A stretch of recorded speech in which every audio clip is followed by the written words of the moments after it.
What up, it's DJ EFN. And this Drink Champs motherfucking happy hour. Make some noise!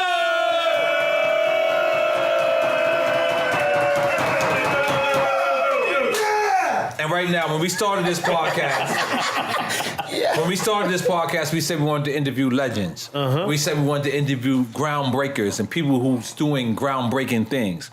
And we speak about the man that we got in front of us right now. You're talking about a person who came from overseas, came to America, lived the American dream, got locked up, and still came home and lived the American dream. He did what he had to do consistently, and one thing that I love about him, he still keeps his crew with him. He still got Black Warrior with him. He's out here consistently doing what he got to do. He got all types of currency in different fucking formats. Cryptocurrency shit. This motherfucker got 1,900 wives. Damn. 1,900? He got houses. In 7 continents. More wives and houses? He's wearing a pink shirt tonight. Let's make some noise with Akon. Goddamn it! Now Akon, Oh no, I gotta correct you. This shirt is salmon, bro. It's salmon. Damn. Salmon. That's My the bad. difference, bro. That shit got flavor. Nah, I ain't gonna lie. It got obey on it. Listen.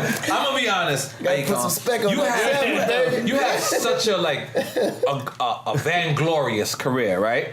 But a lot of people don't know that you actually started from the bottom, because once you had your one single locked up, your career just kept going. Yeah. So no one actually pays attention to the struggle prior to that. So that's what I want to get into right now. So how did you was born in Senegal? No, I was born in St. Louis.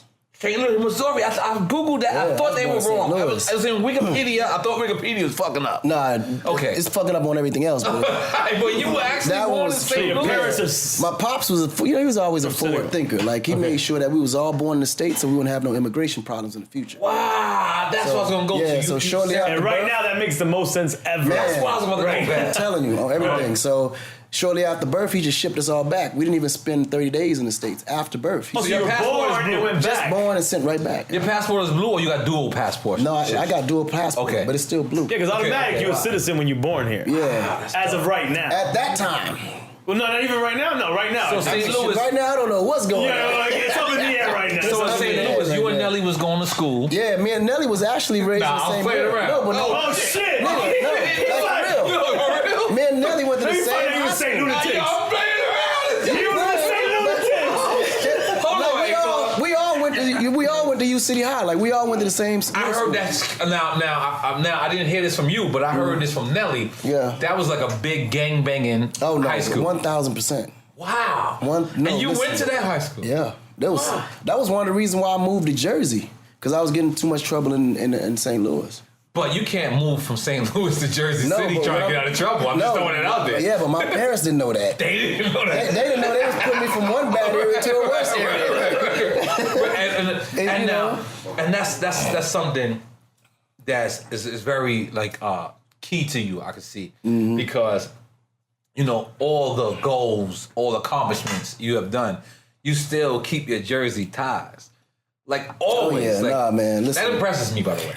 Jersey was a special turning point in my life, for sure. That's where a boy became a man, really. You know what I'm saying? And around that time, there was a lot of segregation and races. And me being African in Jersey City, the Puerto Ricans embraced me. And when you say segregation, you saying between blacks and whites, or you saying between blacks and Puerto Ricans?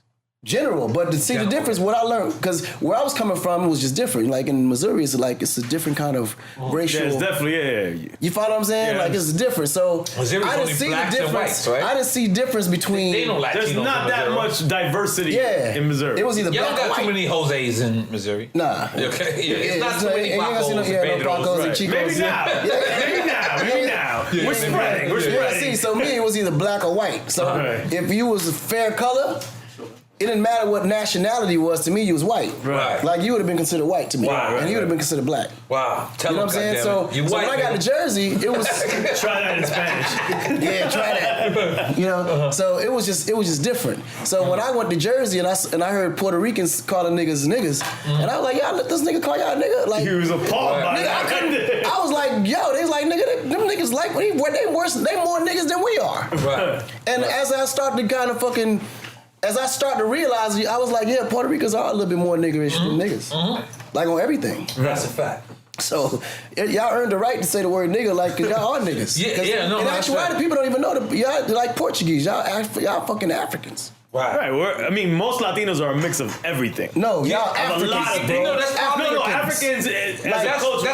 We had this conversation with Fat Joe. I'm telling you, this is why the connection is so tight. Like when I took a couple of Block Royal family members to Africa, they didn't even know that 35% of Africa speak fluent Spanish. Like they was looking like niggas from French too, right?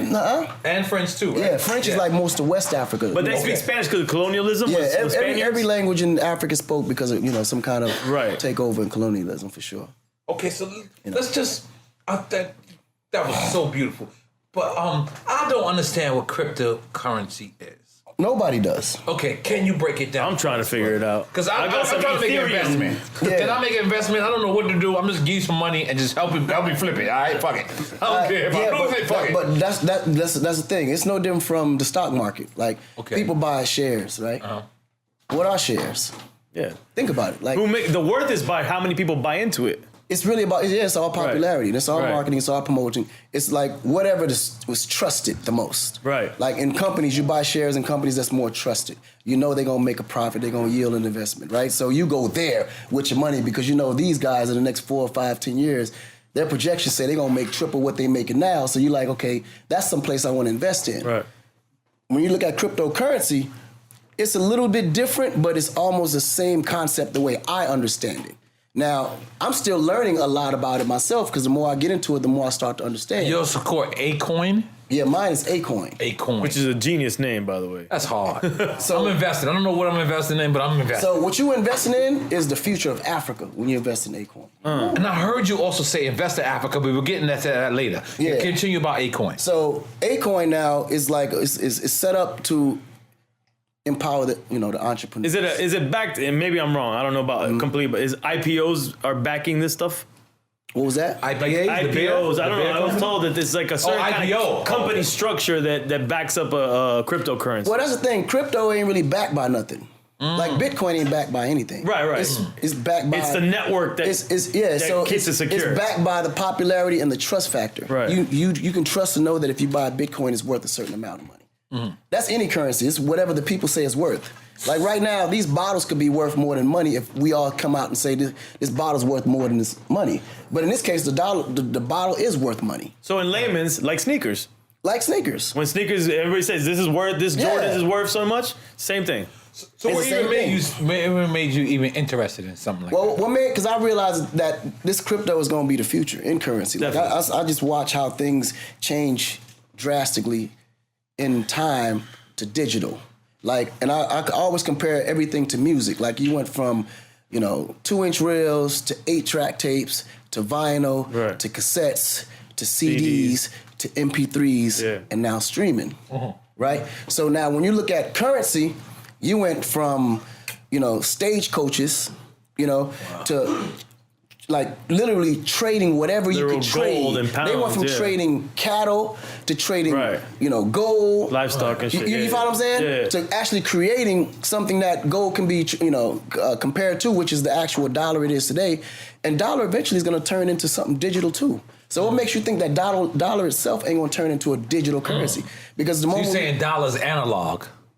Dollar's analog. Your credit card is digital, but crypto is money. Hard. Make some noise for That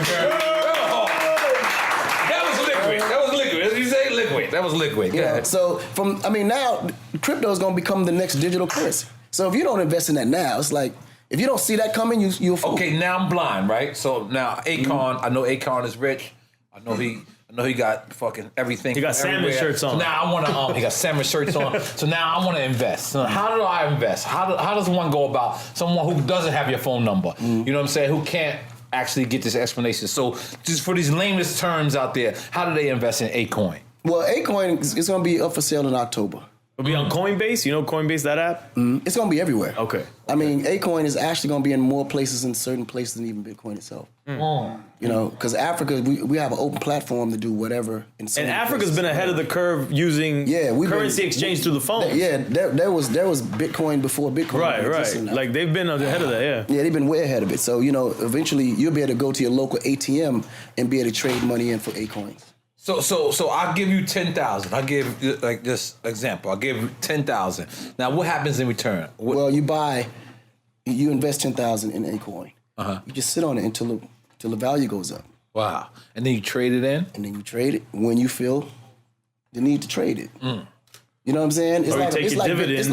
It's like Bitcoin. I mean, you got to learn the game, understand how the currency fluctuate up and down, and figure out when to. But like a 10 bands right now. Yeah, but in this case, yours. Yeah, but in this it's yours. I don't know what I'm doing. Yeah. But I trust you because I know you're rich. But that's what you don't want to trust nobody rich. Trust? Don't trust nobody rich. He's saying take trust and rich out of the equation. Yeah, because that's what I learned. Right. I don't trust rich people. That's how they got rich. Yeah. Wow. You know what I'm saying? By being untrustworthy. Yeah, but I do respect them and I do listen because now they're gonna give you information that you can utilize in your own life. But the word trust don't exist in business. I realize. Yeah. You know what I'm saying? Make some noise for that, goddamn. At the end of the day, it's about negotiation, right? And if you want to have the upper on the negotiation, there are going to be things you're not going to tell me so you can have advantage over the negotiation. Right. So already ain't no trust because I'm negotiating to get a better position and you're negotiating to get a better position. So according to what you know and according to what I know, you're going to hold off a little bit to get in that position because it's not a good business deal if I'm not in a better position than you.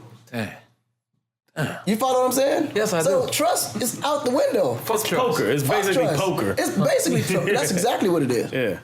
Okay, so you have also brought electricity to Africa, a certain part of Africa, lots of parts of Africa. Lots of parts of Africa. So what happened, and why did you even feel this need? Nah, first of all, it was a need. Okay. And I always looked at when I first did it was just really to kind of give back and more philanthropy. But let me ask you. So were you just going to these certain towns and seeing that there was no electricity? No. How did this come about? It actually triggered. How it triggered was we was trying to do concerts in certain parts of Africa, but we couldn't do it because there was no electricity. And I was like, wait a minute, you mean tell me we don't have enough electricity to do a concert? Right. And then there was an area where there was electricity, but then when we went to go do the concert, and before the second song even came on, all the lights went out. And that's where I like, man, something gotta give here. You know what I'm saying? And that was just what triggered it. That happened to me in the Dominican Republic. I was getting a haircut, and half of my haircut came off, and then the fucking lights went out, and it was like, you gotta wait 2 hours, Papa. I said, what the fuck? I had to walk around the Dominican Republic and half my fucking shit off. I'm so sorry I changed the subject. I'm so sorry, but it's real. I felt like Dominican, y'all need to fix your power system a long time ago. I'm just saying on out there, y'all resort system, I'm so sorry. That makes sense though, but it's the same kind of shock. You know that would trigger. No, but I'm just saying that, the trauma. Good. So that triggered it. But then when I went to wanting to go visit your grandparents, and where they live in, there's no electricity. Then you really want to do something. You're saying? Yeah, my grandmother didn't have electricity in the area where she was living. Wow. Was she complaining like when you went to her house? No, she was good. And that affects everything. Water, everything. Yeah. That's what they lived at. Yeah. This is every day. So they didn't even notice that there was a luxury that they never even experienced. That the rest of the world is experiencing. Me leaving out of there, experiencing what I experienced coming back. So you was feeling guilty. So what did you do? You got a Con Edison I wanted to be able to go visit my grandma, but... Oh, you wanted to be able to experience that luxury. You needed Wi-Fi. He's like, my phone don't work on this motherfucker. You know, because some people, like, you got to think about it. You don't really know what's good until you experience Absolutely, it. Yeah. You know what I'm saying? And that wasn't a money play for you, correct? Nah, because in the you actually wasn't a gave your money up. Yeah, right? I put up my own money to get to get it started. And what was it, like 10,000 homes? At the time, it was 10,000 homes. Wow. And what's the infrastructure you're setting up? Like, what is it that it takes to start to give electricity to a town? It depends on what kind of electricity you're giving. Like, it gets really Y'all doing complicated. dam I don't know stuff? nothing Like, about... what are you guys doing? I mean, right now, I'm putting out solar mini grids. Oh. And so, That's from the sun. Yeah, that's from the sun. You know, Africa is never going to run out of sun. So never. It was a perfect. That's why we dark like this. Goddamn, make some noise for us. Cause in my mind, I'm a dark-skinned nigga. Yeah. In my mind, I'm dark-skinned. I've been trying since 1998 to get dark. Your melanism. My melanism is upgraded. I upgraded. Go ahead, continue. You know? Yeah, but I mean, that's a tan, though, bro. You gotta do that. Now listen, You know, I'm I'm not still gonna lie. tan, bro. You know, I'm Drake color. But you do like, not tan, though. Huh? I tan, my nigga. You tan? Yeah. I'm just letting you know, I was Drake color before I moved out here. Like, yeah, me and Drake was the same color. I don't see it. I don't see it. You don't see it? Me and you was the same color. No. I was a little darker than Drake, but I want to be, because big up to Sammy Sosa, big up to what's the Jamaican guy that they super soaked? What's his name? Miles Cartel? Is that nigga? What's that? The Vibes Cartel. Vibes Cartel. Nah, is he locked up, man? Yeah, he locked up, but I'm just saying, he used the soap to become white. And I'm like, that's cool. Is that real? He's white, yeah. No, the soap shit is The real. soap is white. It's called, the soap is real. What is that? It makes you lighter. Like a Clorox soap? Yeah, it's called bleach. It's called bleach soap. Yeah, it's called bleach soap. So that's why they say, she don't bleach. So they big up the girls that don't bleach. But when I see it, I say, oh shit, I'm the exact opposite. Like I want to be blacker. I want to use the black soap to get blacker. I don't blame You know what I'm saying? Because you know why? Melanin is a great thing. I've studied melanin. I've understand it. Yeah. And I understand that all of us having melanin is a blessing. It's not a curse. No, it is. It's not a curse. That's the reason why they try to promote it as a curse. Is because, you know, they don't want you to feel like a king that you actually are. Yeah, I tan regularly, bro. Right. Even out here? Man, whenever it's hot, I'm gonna catch at least 30 minutes out that sun. Oh, you go out and tan? Oh, like, yeah. Straight up. I just can't let nobody get darker than me. I asked Michael Blackson, Tyrese, all of them. They already know I'm king number one. Kadar, what's up, Kadar? I do. Oh, shit. Kadar's in the building. Kadar, Yeah. goddamn it, he's so rich, I smell money. Oh, shit. Come on, brother. Give me some love. Yo, I'm not gonna lie, Akon. I'm gonna rush to the question real quick because I had this question for later on in the show. But you got a real family. Yeah, no, I do. This is my son right here. No. Listen. You got a real family. Like, your family ain't playing. And now, are y'all all from Senegal? Everybody from Senegal. Now, let me just tell you something. I toured Europe a lot. There's a lot of Senegal people that migrated to France, Europe. yeah. France, Italy, they everywhere. London. They everywhere. Yeah. Senegalese like Jamaica. Every nigga I looked at in their eyes from Senegal, I could tell they killed somebody. I'm not saying y'all. I'm just saying. Like, it's been promoters, they be like, I'm from Senegal. I'm like, oh, shit. What part of Africa is Senegal? Let me explain what's going Central? on. West side. What Nori experienced was no fear. That's what you experienced. No, I kind of was fear. people's eyes. Okay. When you look at a Senegalese in his eyes, you saying that they had no fear? None. Okay, Right. Okay, yeah, I had fear. That's definitely. I'm a real nigga, but I'm throwing it out there. Nothing. Yeah, they sit there like it was this guy, right? I swear to God, this is when CNN getting like 25,000. So 25,000 is still good money, right? So we go to the club. He pays us 25,000, but he gives us nothing. This is in Senegal. No, this is in France. Oh. This is in France, right? This is your homie that you've been telling me about? No, this is in Marseille. My homie's in Marseille. My homie's in Paris. Okay. So this is Marseille. Marseille actually in soccer, they got beat. You can't even mention Paris in Marseille, and vice versa. So we walk in the club, and the guy gives us our money, and that's it. Right? And that's it, right? And he did no bottles, no VIP, no nothing. So I looked at the dude, and you know, our road manager at the time was like, "You're about to flip on this motherfucker." I said, let it go. I said, too late. You knew. I said, did we get our money? He said, yeah. I said, fuck everything. This nigga eyes told me something different. He looked at me and said, Nori, I'm having a bad night. You're lucky I paid you. He didn't say that, but his eyes said that. His eyes was like, Nori, I respect you. And that's it. That's it. He's stupid. Take it and run with it. He gave us 25,000, and then we had to leave. Now, mind you, we were formed, man. We do what we gotta do. Now we gotta walk to the car. I was glad I didn't get mad at this guy. Yeah. I was so glad. And then I remember, Senegal. I said, No fear. This is Akon's people. Let's leave him alone. No, but Senegal, honestly, is probably the most peaceful place in all of Africa, though. Wow. Never had a conflict. It's very religious based. How about the Congo? That's wise. Congo. Now, Congo? DJ. Now I have a DJ that's from Congo. Now, the Congo, those niggas kill gorillas with their bare hands. Those niggas ain't nothing to play with. That was another promoter I had. I had a DJ. I forget his name. He's from Switzerland. Forgot your name. Totally forgot. So sorry. But another promoter, he came, he booked us. Same price, same thing. Did that. And then the DJ said, leave him alone. We was about to go beef with him. He said, leave him alone. And he said, I was like, yo, what the fuck? He said, he's from the Congo. I said, that sound real. Let me let this one go. Let me let this one go.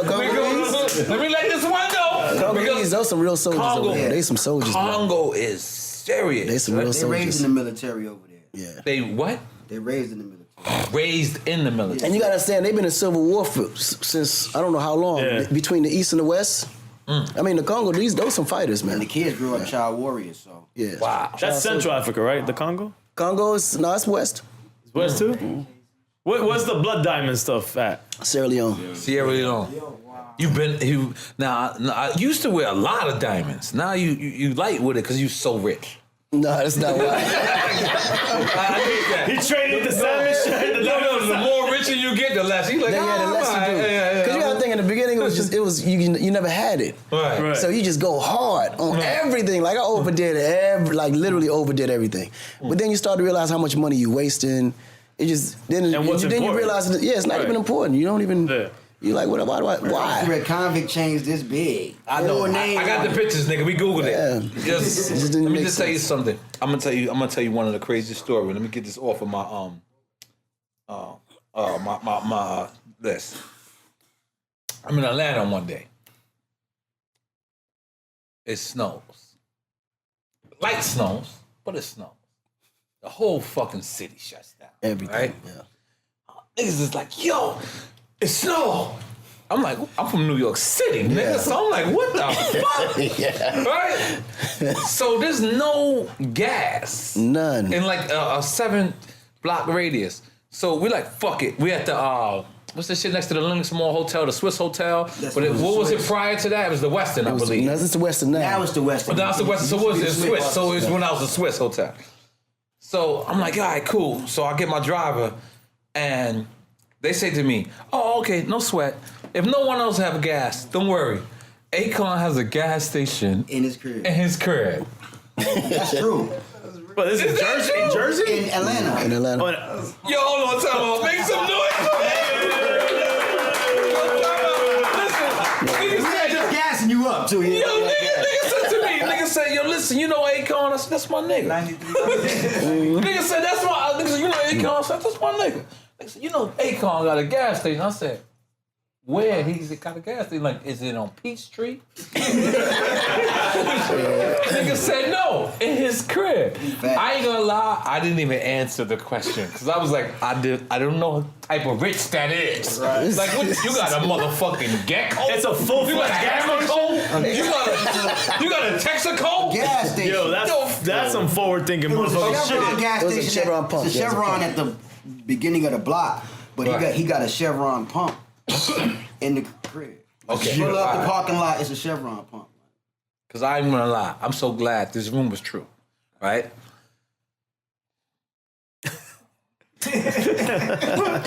What the fuck made you say, I'm gonna get a gas station at the crib? Shit, if you could, why not? I'm not gonna lie, that's some real rich shit. If you can. High five, Yo, high five, you give me a low five, give me a high five. Yo, what the fuck made you say, yo? Cause I ain't gonna lie, it was so rich that when a person said that to me, I said, yo, I don't think I got Akon number. I definitely didn't have it then. So I said, let's just go to the gas. Oh, let's just chill. Let's go to the bar for a second. And then this shit hit me for 6 hours. Nigga got a gas station in this house. I gotta reevaluate my life. So what made you was building the crib and said, fuck it. I want a pump number 9 right here. Like, how did this happen? How did this happen? I told you, I overdid everything back then.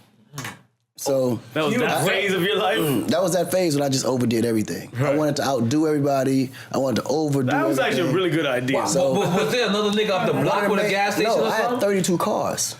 Damn, nigga, I had... You know, so before I left, I would just, fill up. 32 nigga done. He done and I got a pet peeve about my gas tank being at a half tank. Like I never let it get under the half, below the half mark. Damn, Akon, I still fill up my Maybach for $20. This nigga done made me feel fucked up right now. Okay, I'm sorry. I'm sorry to cut you off. I'm sorry. I'm sorry. I'm a hood nigga. I'm sorry. But so you building the crib, and you said, "Fuck it, I never want to go out to get gas." No, I was too popular then. It was just a headache. That was and it's practical to have your own gas station. I think it's mad practical. And then, but wait, time out. What and then this nigga just say? It's practical. It makes sense. Like, so it does make sense. It's something you can utilize. You know what I'm saying? At that time, I was thinking street too, because every time we used to jack cars, we did it from the gas station. Wow. And I'm in Atlanta at that time. That's crazy. That's carjacking at the gas station. That's crazy. Yeah. I didn't think of that. Yeah. I never thought of that. But that's still some fly. And I had too many cars, and that'd have been too many gas station stops. I'm not taking that chance. So when you say 32 cars, right? I want to think of this. Now, when you say 32 cars, are we saying Maybachs? No, like you pulled up in a Ghost, right? They all Highline cars, yeah. Okay, all Highline. So you don't got like Chevrolet 63s? Nah, I don't do old schools. I don't do old schools. Like, those classics. Yeah, I don't do old schools. I can't do that. You don't do old school. I'm gonna get one old school. I'm gonna buy it from Funkmaster Flex. I'm gonna be honest. Yeah, I always thought old school with junk cars. You don't fuck with those. You just call them junk cars? They junk cars, bro. I like old school. I mean, I like old school. Yeah, I'll take one or two. You had a yellow F430? Huh? A yellow F430? Yeah. I saw you on the highway when I was a kid in 2008 in the yellow F430. Wow. You lit. I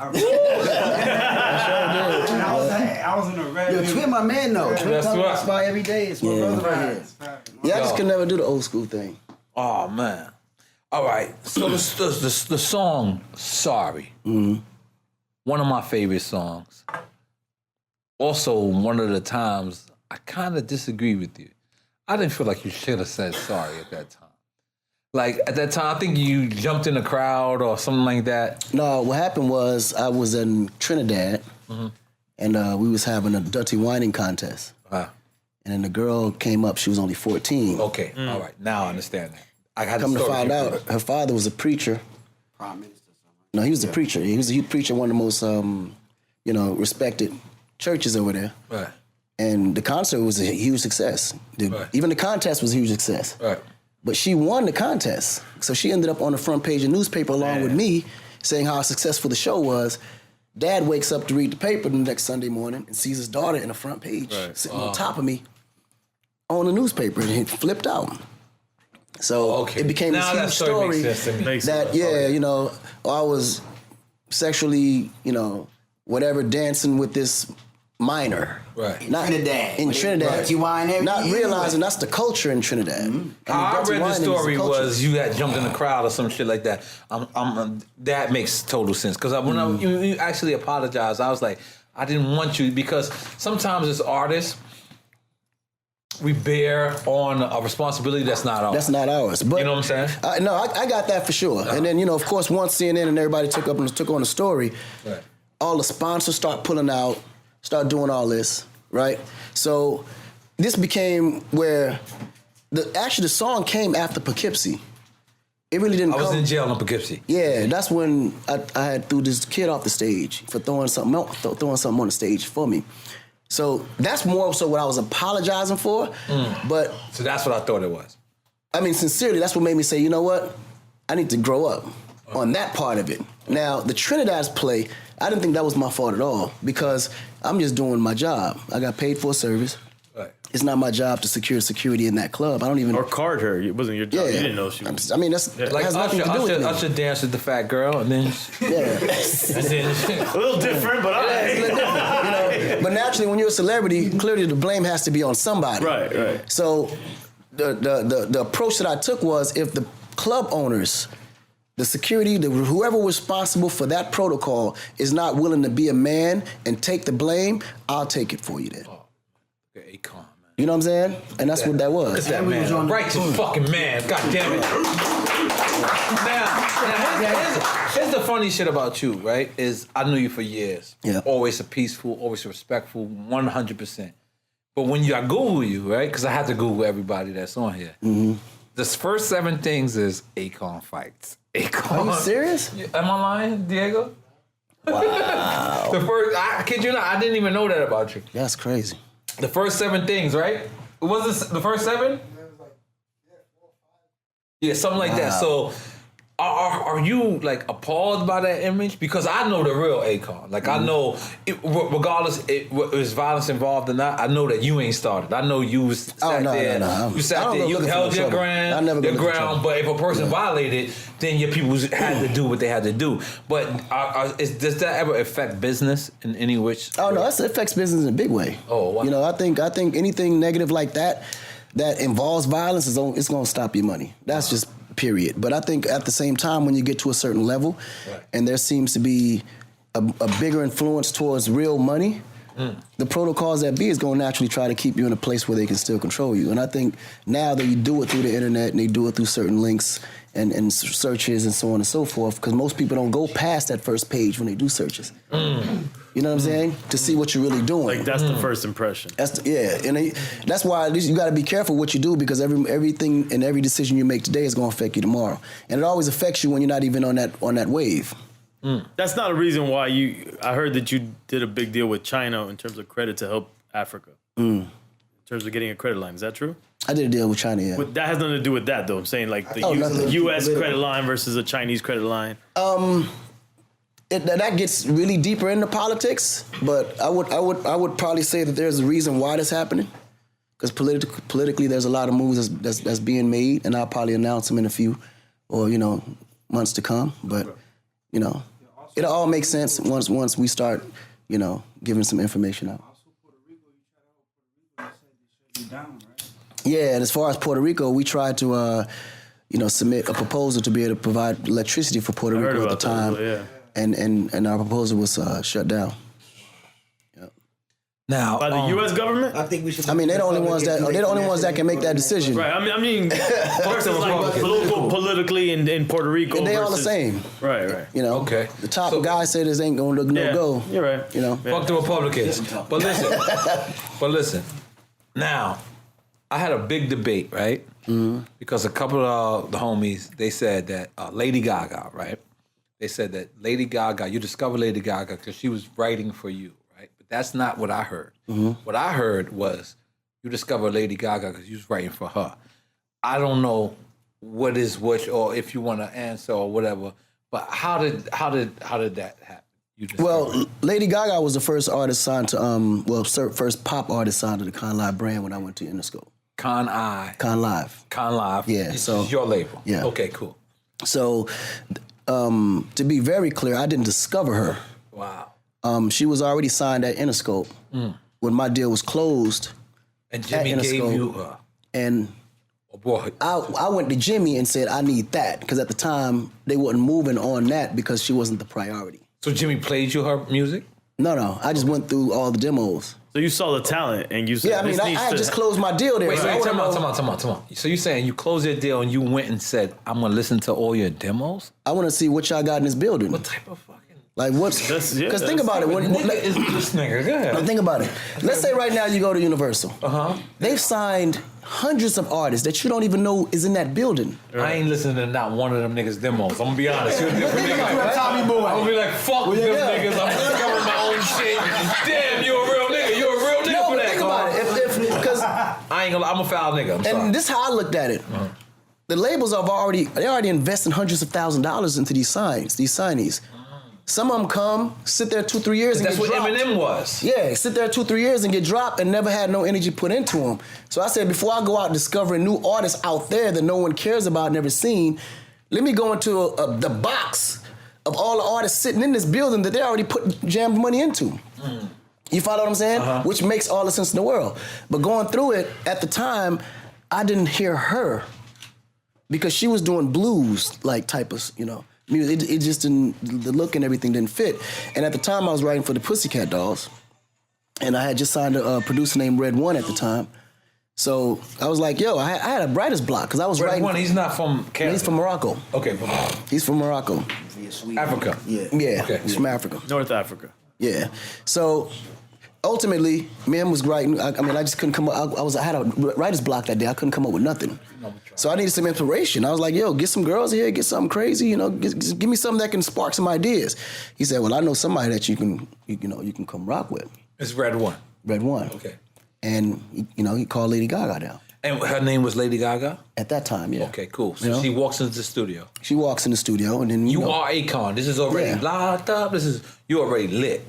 Yeah, I mean, at this point, I'm beyond that. You got Sierra Leone diamonds everywhere. Yeah, that was the era. That era. I was like, That was the era. All right. You know, so ultimately, you know, we do the song. She goes in the booth and she's demoing the song out. And I'm like, yo, this bitch is a star. Now, when you say you do the song, she demoing it out. You're saying you laid the vocals and then she said your vocals over? No, like we wrote the song and she went in to demo it out for to the see how Pussycat it would Dolls. sound, yeah. Wow. Yeah. Oh, for the Pussycat. So they can hear it. Yeah. Well, I was writing for the Pussycat Dolls at the time. Wow. So she came out the booth. I was like, yo, what's your situation? Like, are you signed? And she's like, yeah. I said, where? Like, what building? She said, I'm in Interscope. I said, are you serious? She said, yeah. I said, how long you been there? She said, about a year and a half, 2 years. I was like, oh, shit. Well, let's work something out. She's like, hell yeah, let's do it. So I called Jimmy. I said, yo, Jimmy, I know exactly who I want to sign off the label ASAP. And I was like, he said, who? I said, Lady Gaga. He was like, really? I said, yeah. I know in his mind, he's trying to figure out, like, what is that? You know what I'm saying? What kind of deal is that, though? She's already signed to the label that's distributing your label. Yeah. What kind of deal is that? It's a joint venture. So it changes for her? Now, her numbers don't change. Okay. Just the Now, numbers. Jimmy is like the that. numbers Let me don't tell you change. The only difference is Jimmy will split the... He has to give He'll up split something with to me. you because now you're investing in it. Exactly. Whether Just it's like how time the or money or game- whatever. But you're not investing money, you're investing No, time. whatever it is. Huh? You're not investing money when you say... Or time. No, whatever. I'm taking over the project. Right, At that okay, point, right. I'm doing all the music. Just him adding yourself to the project is investing in it. No, Jimmy knows what I do. Right. Right. So Jimmy had no problem, with saying, okay, take that and put it under your umbrella and let's make this That's thing incredible. big. You know what I'm saying? Now, in any other system, they probably would have been like, do it as well. Because they either going to do that or they're going to end up dropping it. Right. Because it's one of the list of things that there's no attention put on yet. And then she was the kind of artist that was so creative, it was hard to really figure out what that is. Because she had been through 4 or 5 labels before she even landed at Interscope. So okay, you have this conversation with Jimmy. Jimmy gives you the green light, is that correct? Oh, yeah. Now what's the next step after that? Next step, we spent 30 days in the studio and finished the album. Me, her, and Red One. What studio, where at? It was in Atlanta. Yeah, we did that whole album in Atlanta. 30 Doppler. At Doppler, yep. We did her album and Tammy Chen's album all in the same month. Separate rooms. Same room. Because after we finished Gaga's album, then we ended up doing Tammy Chen's album.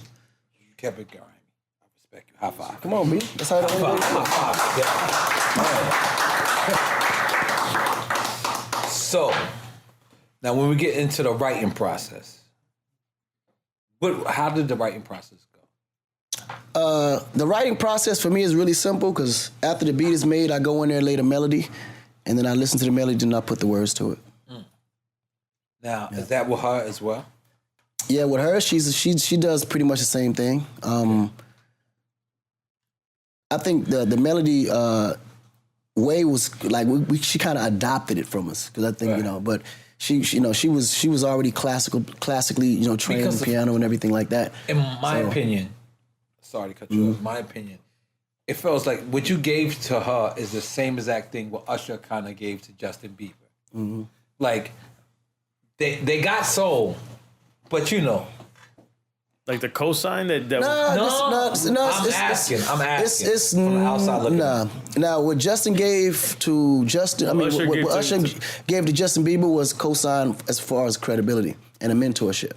Right. Because someone could say that about Dre with Eminem. Yeah, like me, when I get involved with an artist, or I sign an artist on a label, it's cosign is the last thing that I see as you could say as an advantage for them, because we do beyond that. We actually develop artists. Like we artistly develop them. You know what I mean? And then after all that's done, I go on a road with them from radio station to radio station to meet a DJ to DJ. Like I put them through the same process I went through.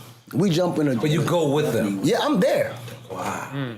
I'm there. And everybody out there in the business know when I sign an artist, I don't just sign them, I get behind them. So what is that? Tory Lanez with you too? No. Oh, that was a lot. What does that turn into? You know, I'm Tory Lanez lit though. Like now, when someone, because we all know someone gets involved in someone's career and then it works. What is that now? What does that look like now? The business situation between y'all, the relationship. What is that now? Cool. You mean just with the Gaga, artist? yeah. Oh no, it's good. Like it's still the same business situation. I'm assuming. No, it's not. It's not at all. Because No, once she goes on, then you Yeah, give because her the thing her space. is, once she goes on, she's her own boss. She's her own person. You know, she makes her own decisions. So you know what I mean? how far along does that take to happen? That normally depends on the person. Depends on the person. You know, some artists is after the first hit record, and some artists is after 5-6 albums, and some stay together forever. It all depends. And is it ever like bittersweet in a sense? Is there ever bad business? I don't think it's never really bittersweet for me, you know, because I do it to actually empower them to do it on their own. So you want that for your artist? Absolutely. No, I mean that's absolutely. because Yeah, not absolutely. every situation Yeah, is I mean, developing artists for them to leave them. yeah, I developed them to be free. You know what I'm saying? Because if you're looking at it from a monetary gain standpoint or a financial gain, you gain no matter what because you're always going to be attached to the product. Right. You know what I'm saying? I felt like when you was, I mean, and this, you said you went to the radio stations. But me as a DJ at the time, it didn't seem like you were attached to the project. Like I felt like you Which fell project? back to Lady Gaga in the beginning even.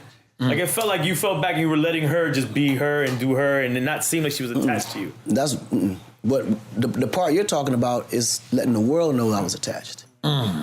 Because I didn't want her to be painted no kind of way urban. You just wanted her to be her. Like Yeah, because as a business person, I was like, the moment people know that she's with me, they're not gonna give her the same shot. And she's not gonna get that Which audience is smart business too. that I need her to get. Because otherwise, a whole bunch of niggas would be following her and she'd be like Pink, selling 1 million records and trying to get out of that to do something different. Right. So what happened? I'm sorry, and I was in the bathroom real quick. So what happened for the separation? Oh no, just No, we terms. talked about that. Yeah, the terms just expired. Yeah, we talked about it. Yeah, the terms expired. You know what I'm saying? And then I was offered, a buyout to of my share of the my part. They did change the sound of pop. Oh, so there is a buyout though. See, we didn't talk about that part. They changed the sound. That's what I want to know. That's what I'm trying to know. On a wait, business say that level. again. Yeah. No, he's saying a buyout. That's on a businessman level. I want to know, like, how does that look? Yeah, when the artist goes on, you know? Oh no, I mean, well, it's if I didn't agree to the buyout, I'll still be attached business wise. But as an artist, you kind of feel obligated to make an artist feel happy. As a businessman, I raise the value so I can sell it. God damn it. It stocks. God damn it. That's all it was. God damn it. Make some noise for that, God damn it. Try to hit him with some artist shit. That nigga say, nigga. Businessman, nigga. It's not artist shit right now. I respect that. So you guys made history. It's still cool. Oh yeah, no, she's like my little sister. Okay. Yeah. Would she be on your Spanish album? Because you got a Spanish album. Yeah, I'm working Negrito. on El Negrito. El Negrito. Yeah. El Negrito. Let me just say something. I'm gonna throw this out there. Listen, man. Kadar so rich, man. I just look every time I look over there, man. I just look at richness, man. You know what I'm saying? This Come on, Kadar nigga. Entertainment, Kadar? That's Kadar, yeah, man. Would you like to come and have a seat? You can come and have a seat, please. Please, you come and have a seat. Nah, leave it in the Over there. Listen, that's one guy right there. I gotta tell you, I have so much respect for him because Kadar. He signed you? No, when I was at Universal, he was the president at Universal. He ain't signed. Of all urban. I was under him. What do you mean? Oh, okay, all right. That's I what was I'm at talking about. Universal. All right, that's what I'm talking about. So, He got that money. As much as he's I accomplished. see him at Soho House all the time. Worldwide Soho House. Look, he just showed me the Soho House membership. I got worldwide too. But he was there first. I'm not gonna lie. Go ahead. You know, he was one of those guys. Like he understood how the corporate side worked, and he also understood how the street side worked. That's why he was the perfect median between the two sides. And he was able to create, on an urban level, impacts that most people could never impact. And most time, people know the name but never seen his face. Yeah. That's why we can't put him on camera now. That nigga like Keep him in he the like back. Al Heyman. Yeah, that's Like, exactly like what you he know is. Al Heyman, You know but you don't know how You know Al the Heyman name, look. but you don't know him. Yeah. Niggas So- be like, that's Al Heyman. I'll be like, nigga, that ain't Al Heyman. Because I got an Al Heyman check once. Yeah. Once. I got one. That's it. Yeah. Nigga ain't booked me again. Yeah. I don't know what I did.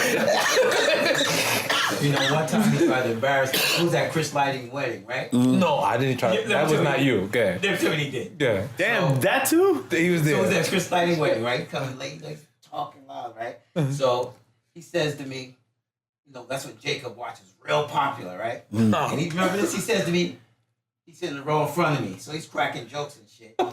He sits back and says, yo, Kedar, where's your Jacob Watch? No, and I said, motherfucker, I brought Jacob with me.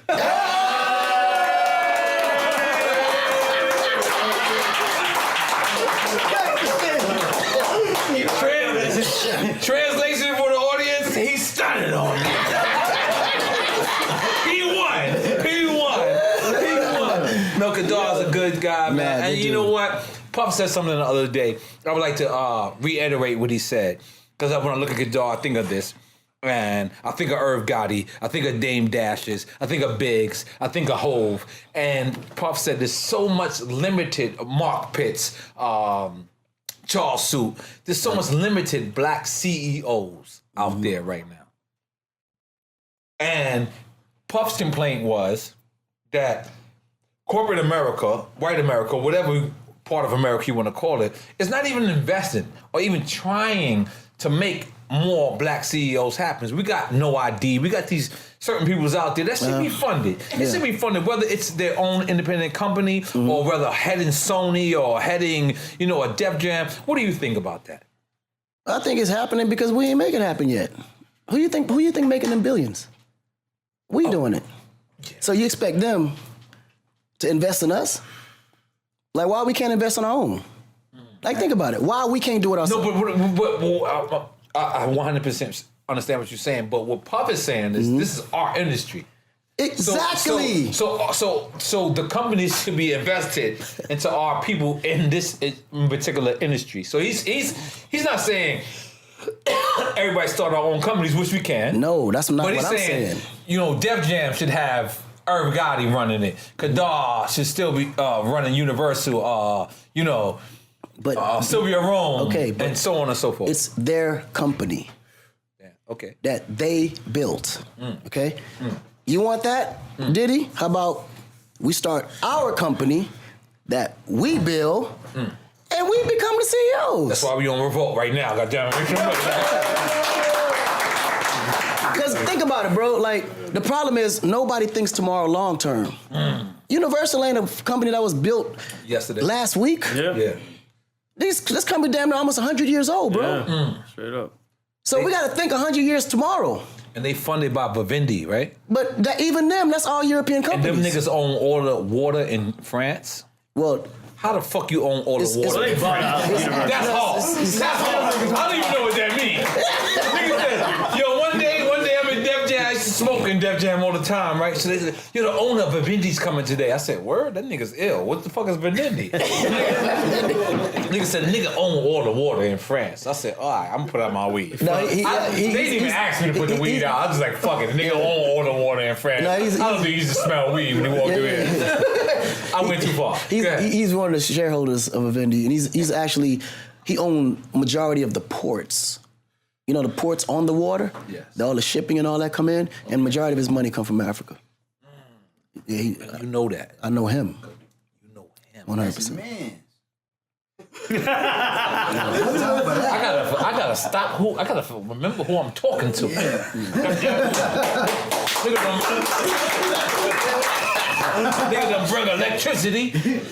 He done did everything the fuck he had to do. Okay, so hold on, Akon. I got some questions, goddamn it. I was ready for a long time, brother. We got the Lady Gaga shit out of here. Okay, so now, here's where we gotta go. I would like to say, rest in peace to Screw. 1,000%. Yeah. I had never met Screw, me personally, but I've been affected by Screw's death.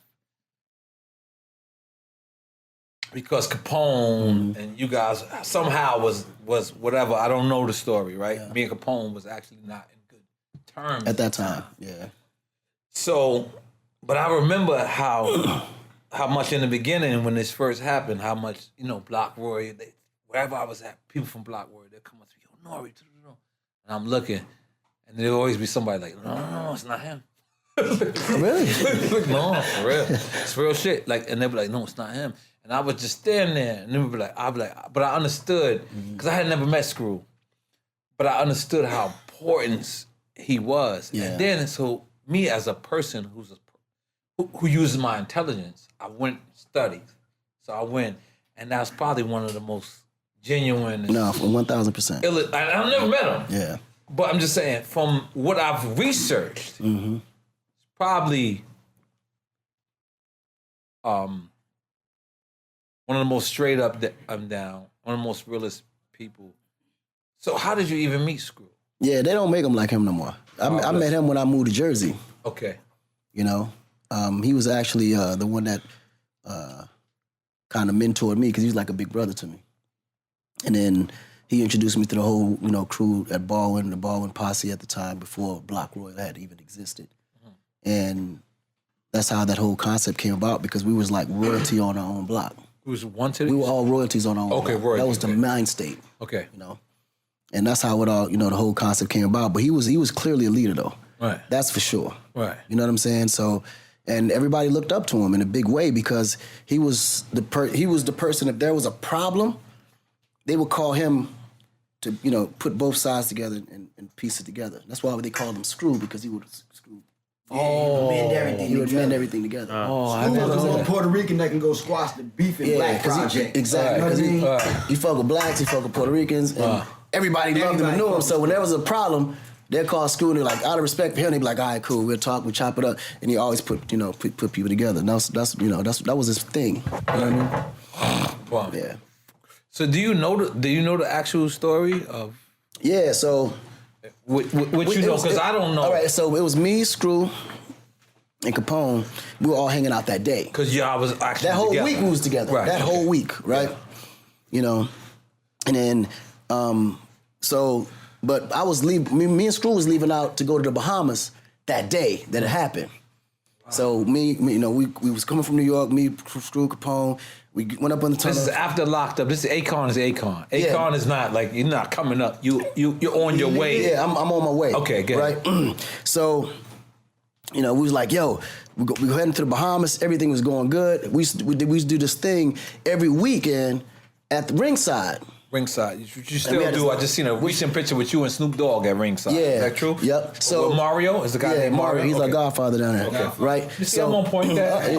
Mario. I do my research, nigga. I'm good at my job. Come on. Yeah. So ultimately, so we invited Capone. We're like, yo, man, you got to come out, come fuck with us. You're gonna have a great time. Because was Capone eventually supposed to sign to Block Royal or we was thinking about, because me and Screw was actually, that's my brother. So everything we was doing together. So the whole idea was, the Block Royal would be the arm. Convict music or? Well, it was Convict was already in place. Okay. But Block Royal was something we wanted to do for the community. Wow. You know what I'm saying? Wow. And more so anything we wanted to make it more, keep it Latin. Wow. Convict music would be the black side, Block Royal is the Latin side. Because it was different music, different genre, different, you know what I'm saying? So ultimately, we went up and had the comedy show. Everybody had a great time. Now, I had to go back to my hotel to grab my bags and everything because we leaving out that morning. So as I'm saying, okay, I'm gonna pull out. We get in the car. We start pulling in. They still in the comedy center.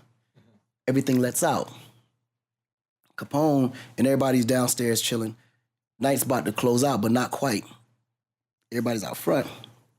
Capone was about to pull out, so Screw was like, all right, well, cool, let me just walk you to the car, make sure everything is all good.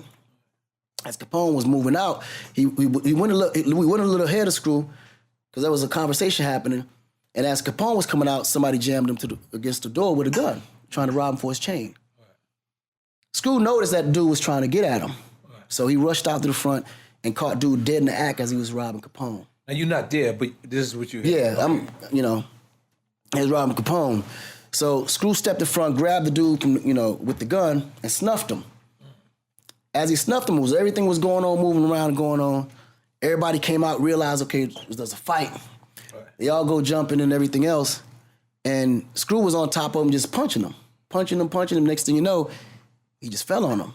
And he was like, why everybody jumping? They ain't not even going on. So come to find out, because of all the commotion that was going, when Screw grabbed and punched dude, the gun went off. Yeah.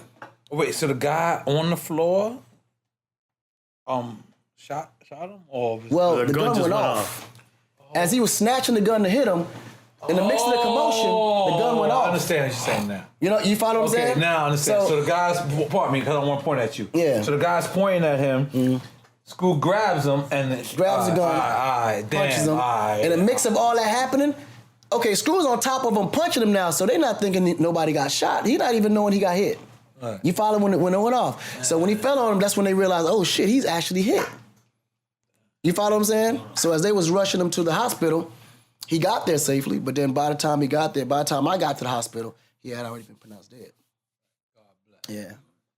God bless. And because the reason how I heard about it was a paper in Jersey had wrote about it. And when they wrote about it, they said Noriega. And I was like, what the fuck? Yeah, because they couldn't tell y'all two apart at the time. They didn't know who. So I was like, what the? Because I kept calling him Nori when y'all was thinking, oh shit. And they like, yo, I ain't Nori, B. I'm like, nigga, shit, this is, you just remember Noriega. Right. What? Like, that's all nigga you remember. But, God, first off, everybody, please, right now, I would like to have a moment of silence for Screw. So everybody, give us 3-4 seconds.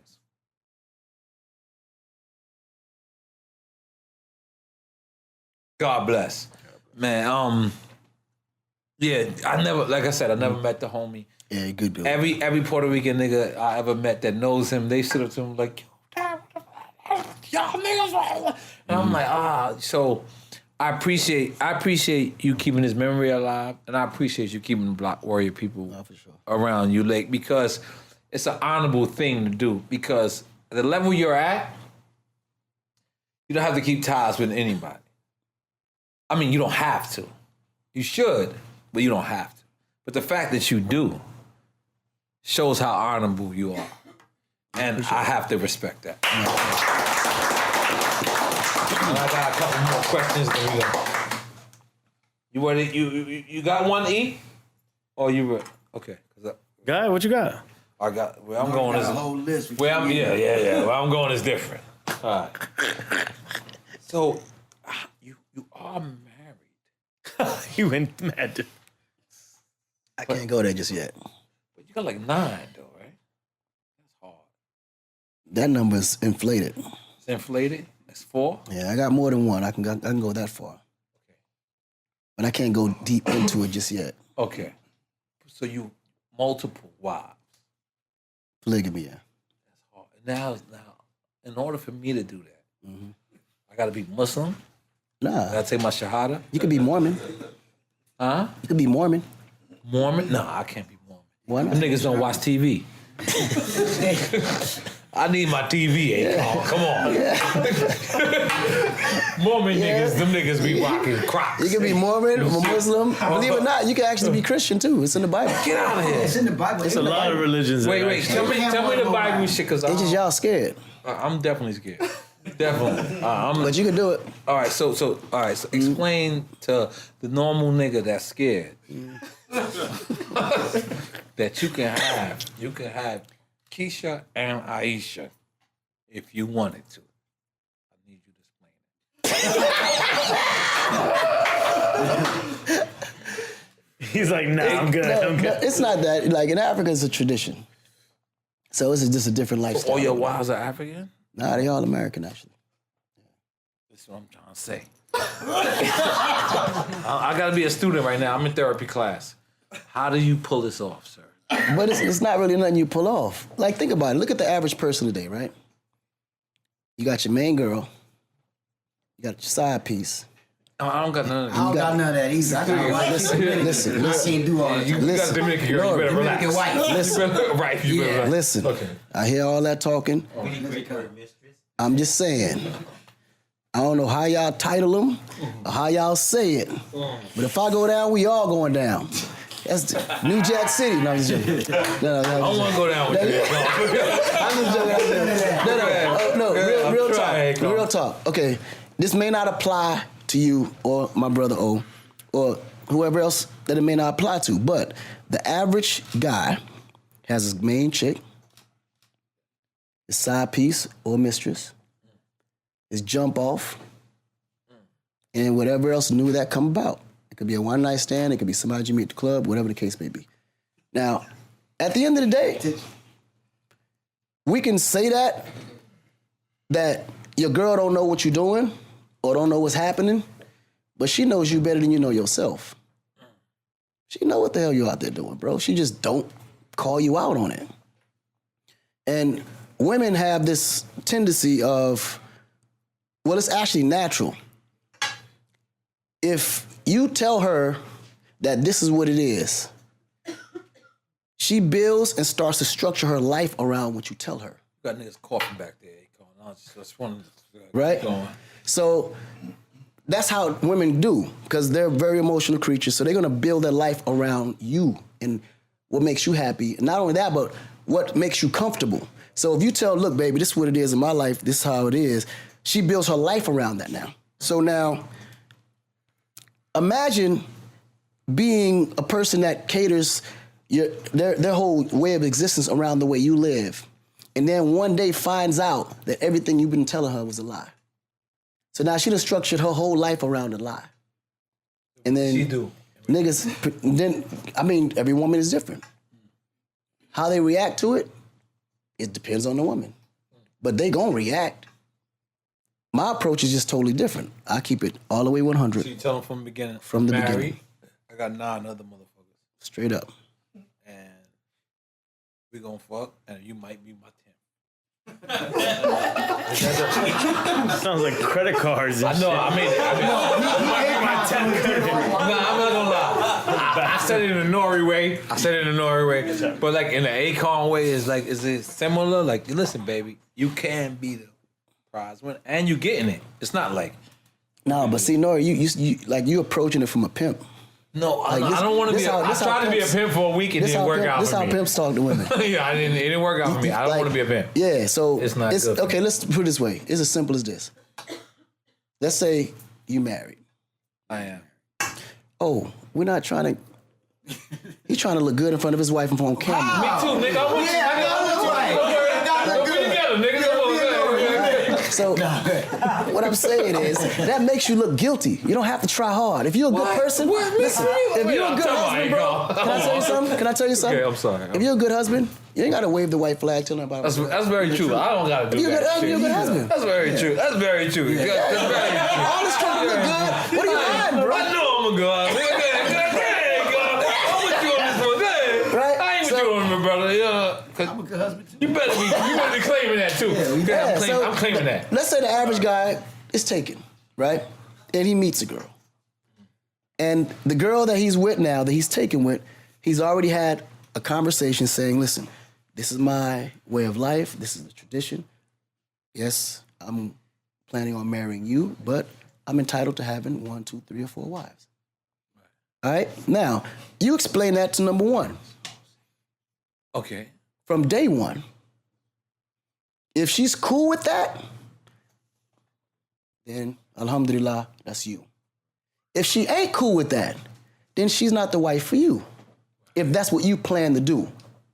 Now, on a woman's standpoint, this is what happens. 2 things happen. First of all, you keep it real with her, so she keeps that respect for you because you didn't lie to her. You told her exactly what you feel and what she's getting into.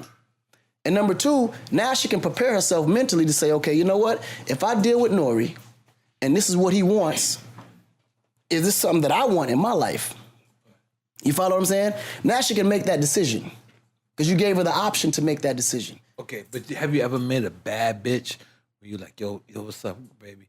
Yo, I'm trying to get with you and shit like, and then you like, I don't want no nigga with wife and you just lied for that moment? You was like, I ain't got no vibes, bitch. Never. Come on. Never, bro. Never. You wasn't in Mexico one night. No, listen. I know they Never. Omar, you know this before I was who I was. You know this. My father got too wild. So what I'm saying is, at the end of the Seen day, a picture of Pops too. if, He look like he's taking bitches down still. Still to this day. I've seen it. if that happens, I tell her straight up. Look, it's right now. I don't even try to hide it. I let them know straight up.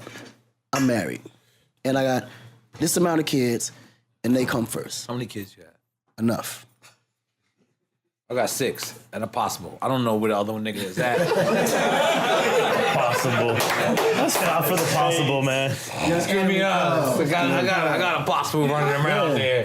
I got a space hand, my nigga. Shit's real. I'm sorry. And once they know, I mean, at that point, shit, if all fails, y'all can always just be friends. But if a woman know what she get into, bro, she ain't in the problem. We were just in the club just the other day, me and my little brother. And me knowing what everybody already know, the chicks came to me asking to be a wife. She introduced herself to me as his next wife. Like, hi, I'm your brother's next wife. I'm like, he ain't even met you yet. Yeah. But That's how hard, she wanna man. meet. That's and, hard. And then she went to him like, hello, I'm your new wife. And I letting was her like, know. you lit. She let him know that she is. But when that But let happens to him the know that- regular dude, that it he won't happen can to the leave. regular No, Right because now. the regular dude ain't communicate that. Right. You follow? Like, if I already communicated that, So what that the shit woman is. comes to me already knowing what it is. Now, you haven't communicated that, so she's coming to you knowing what it is to her. And you Until know you tell his her girl. You know otherwise. his girl was in Big Pimpin' video. Not my girl, bro. Relax. Bro. Relax, dog. His girl. My ex-girlfriend from like fucking high school. This She was guy in Big brings it Pimpin' up like it was video? yesterday. Listen, his girl. Listen. His girl Fucking was in guy. Big Pimpin' video. His girl was in Not my girl. Made You Look. And what other video? First of all, you making up videos now, bro. You know the grapevine stories? This motherfucker takes it to another level, I'm dog. trying to think of the Made You Look video. No, it wasn't Major Look. He's New York. I listen, Akon. There's only dudes in that video. Uchiwali. Excuse me. Listen, Akon, I want you to Uchiwali. Yeah, and bro, listen. She was up on I horse. want you to let me know. She was up on. Listen. You can hear his story, but then there's a real story. All right, So go ahead. listen. I want you to tell me if my friend is petty or not. His name is DJ EFN. He's my brother. He's This is my the fake partner. story. Make some noise for him, goddamn. But his girl went to Big Pimpin' video. My real girl hates that you bring this story up all the fucking time. And then she went to Uchiwali video, and then he never dealt with her. No, that's not the again. way it went down. She in both videos? Nah, She was in both in videos. a song. No, this is my story. I'll let you tell your story then. Now, if your girl went to Big Pimpin' and Uchiwali video, Who girl? your Didn't girl. go to it. She didn't go to No, it. I'm just saying. If was- your girl, she's aspiring to be a model. No, she's Would in you the cut her video. off? What girl inspiring to be a model? She aspired to be a model. And goes to a I Uchiwali want video. no girl that's Uchi- inspired to be a model. I'm not gonna lie. I'm with you on that. Don't listen to his version, when they were though. inspired to be a model, I worked for the casting company. So what you was You doing? casted is- her. Casting them saying? in the videos, making them to be aspiring models. The way you just He put a business model together right now. Shout out to Casting by A Carolyn. nigga look like a Harvey Weinstein with the. With the two bunnies. I'm fucking with you. I'm sorry, that wasn't funny. Y'all both know, right? Yeah. But all right, cool. Especially in that era of hip hop, Yes. models don't exist in casting. Like, You say you knocked down a lot of models. no. What I'm saying is, I was trying to go there. I know you, nigga. You know what road he's going down. What I'm trying to say is, music videos were never made for models. Right. So if you're trying to be an inspiring model, the video scene is not where you're gonna be at. Because first of all, if you've been in a video, agencies ain't even gonna accept you. Because they never, at that time especially, they didn't look at hip hop videos Right. as something classy. They look at it as something ratchet. So he pleaded my case for me. You know what I'm saying? But the video models was popping. Yeah. Thousands. I mean, it all depends. I'm good. I'm gonna try. He said he good like he smoking. He almost reached out. I was like, oh. In my mind. So you said the video model. Okay, so now. He was wrong for cutting her off for being in Uchiwali video. I didn't cut her off. If I, No, you did the right thing. I didn't cut her off though. We went separate ways, but she decided to go that She way. was on a horse. All right, wait, hold on. What was the Understand. first video she was in? The thong song. At that time, bro. No, Thong song remix, I think. At that time, you did the right thing, bro. The thong song. If she was a thong Just song, the thong song. Did he do the right thing, my cousin? Bro, he did the right thing by Uchi Wally. Bro, this Uchi Wally. There's a laundry list of videos we can talk about right now. Well, the thong song, that ain't really no threat. Why it's not a threat? Because Cisco ain't trying to knock her Cisco down. running on top of their heads and all that. Cisco ain't trying to knock her down. Cisco was a good guy. Fucking everything back Cisco was a then. good guy. I told you she was in one of your videos in the Cisco was a good joint guy. that never came out, the Ja Rule joint. I'm gonna live my life. Yeah, Hey. she was there. Yeah, Cisco was a good guy. But y'all niggas, man, if my woman talking about she coming to you, one of y'all, man, what? Nah, I ain't gonna lie. Right now, if your woman tell you she's coming to my video right now, she's safe. You mad? Yeah, I mean, I'm mad. bro, But- listen. but I ain't gonna lie. Listen, your ring is as big as mine. Oh, shit, yeah, so yeah. we in the same boat. But you got 8 of them though, my nigga. I got one, my nigga. Yeah. I ain't gonna lie. I know you doing something good.